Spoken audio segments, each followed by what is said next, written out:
The Sailor Boy and the Monkey in Tangier. After many months at sea, the little ship finally reached the harbor. Its sails were worn, the ropes crusted with salt, and the wood carried the memory of countless storms. At the bow stood the sailor boy, Emil, and on his shoulder, the monkey, Pico. They had sailed together so long that the wind had become their language and the rhythm of the waves their heartbeat. As the ship drifted into Tangier, the city shimmered like a dream. Colors danced in the sunlight.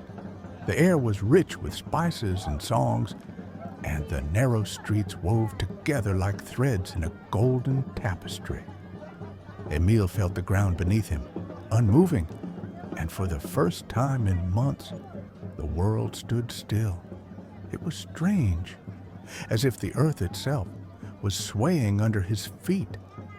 Pico leapt from his shoulder and dashed onto the pier with a cry of joy. He found a woman selling dates, and before Emil could call him back, the little monkey was already clutching a handful, staring up at her with wide, pleading eyes. The woman laughed and gave him more. She said something in Arabic. Emil didn't understand the words, but he understood the smile.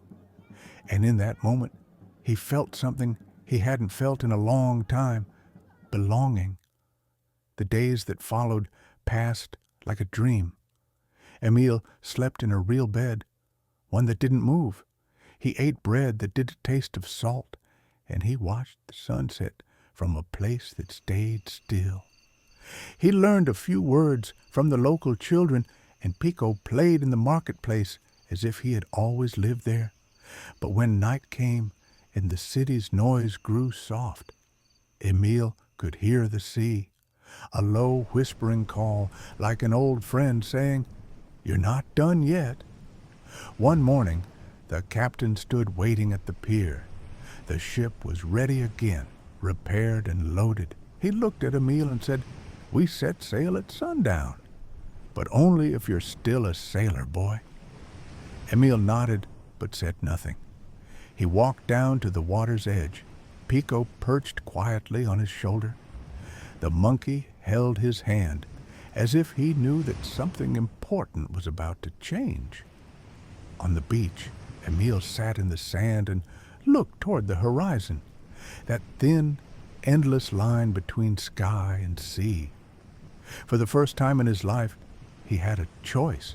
He could stay, become part of the city, learn the language, find a home that didn't move. He could wake each morning without the fear of storms, but would he be able to breathe? For the sea lived inside him now. It wasn't just his path.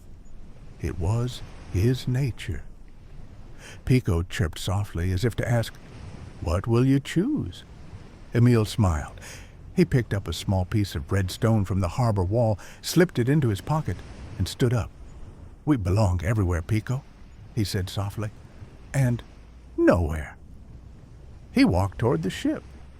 The water lapped against the pier like an old song.